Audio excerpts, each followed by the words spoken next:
So it's your first time flying internationally, and stepping into an international airport for the first time can feel like entering a new world. Endless terminals, unfamiliar signs, and a rush of travelers moving in every direction. But don't worry, with a little preparation and the right mindset, you'll navigate it like a pro. Here's how to make your first international experience very smooth and a breeze. Now, there are a couple things you must consider before getting on your international flight. So with that being said, let's go ahead and dive into the topic. But first, a little bit about me. I have traveled to over 10 international countries. This is from my personal experience that I have learned along the way, and I'm going to share that with you right now. The first thing you want to do is, before you travel, you want to research the airport. Look at the airport layout, look at the airport terminals, familiar yourself with the common procedures like the customs, immigration, and the security. Many international airports and domestic airports have apps and websites to help you navigate, and all the extra help are built in the apps. So take advantage of that. Next, what you want to do is check the entry requirements. Make sure you have those documents on hand, your itinerary,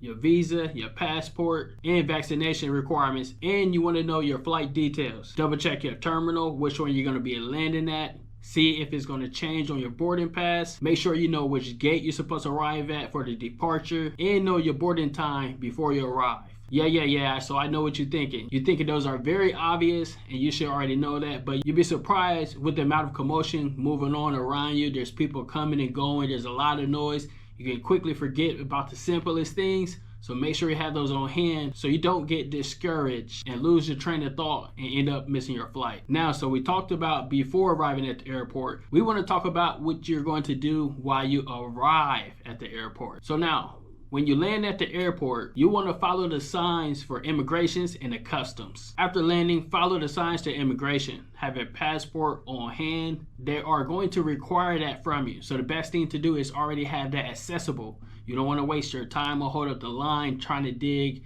for your passport or your arrival card. Just have that on hand in your pocket, something you can easily access to and give to the immigration right away. So after that, you want to go ahead and claim your baggage. Check the claimage baggage screen for the carousel. You should already know which carousel to arrive to claim your baggage. You can either find the information on the app or on your boarding pass. And if you can't find either one of them, make sure you just ask the airport personnel or staff. If you get to the carousel and your bag is missing, report that immediately. That happened to me with one of my trips in Thailand. We was able to track down my bag overnight, and I was able to get it in the morning at my hotel. So make sure you are aware of all these things and keeping a close eye and monitor all your belongings. Next, you want to know the security procedures. Be prepared for the security checks. They may pull you out of line for additional security check. So these are just the standard preparations and procedures of the airport, but just keep that in mind and be mindful of that. Do not be alarmed. This is going to happen because you are probably a tourist coming from another country, and that's just the way it is. Understand, when you have certain electronics like batteries, they're going to ask you to have them not in the check-in bag, but they're probably going to want you to have that on your carry-on bag.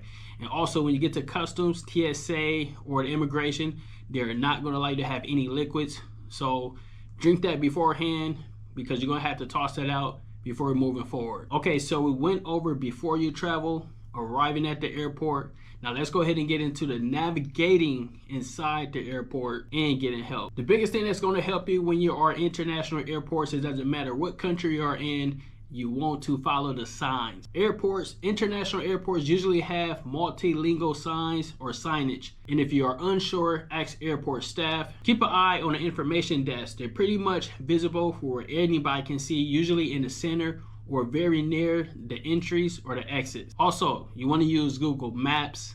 You want to take advantage of the Google in your smartphone to help you out. Most airports have very detailed maps to help you find the lounges, the restrooms, the restaurants, and other transport options. So take advantage of that. Once again, use the Google Maps, Google, or use the airport app or the website to find this information. Also, it will be very helpful if you are arriving in your international destination to learn the few common phrases, to learn basic local phrases like thank you, help, can you help me, or where is, and such, and etc. So when arriving at these international airports, you want to stay safe and get connected right away. Many airports offer free Wi-Fi, but be cautious of using public networks for sensitive reasons. Be cautious importance of using public networks for sensitive transactions. If you're going to make any purchases using the Wi-Fi with your bank or debit or credit card, I'm going to go and advise against that. Just connect maybe to your mobile device or a private network before you make any type of purchases like that.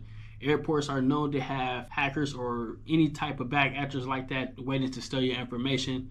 They take advantage of the public network. Make sure you exchange some local currencies. ATM or exchange counters are usually visible in the airport. The exchange rates may vary, but I like to wait until I get somewhere outside of the airport for cheaper rates. Like arriving at your hotel using the ATM versus using the ATM at the airport. You'll save yourself a ton of money on the fees and the international transactions. Also, you want to plan your transportation. Know your options for your taxis, your ride shares, or your public transportation before leaving the airport. Have that mapped out before you leave. You don't want to have the taxis at the airport take advantage of you because you desperately need a transportation or a ride to your destination. So plan that ahead. Most importantly, you want to stay calm. Give yourself extra time to adjust to the new environment. And that's pretty much it. I wanted to keep it short and sweet and get right to the point. That is your ultimate guide on surviving international airports. It doesn't matter which country you are or where you are going. These tips will help you out and pretty much can apply to any destination. If you find these tips helpful, don't forget to hit the like,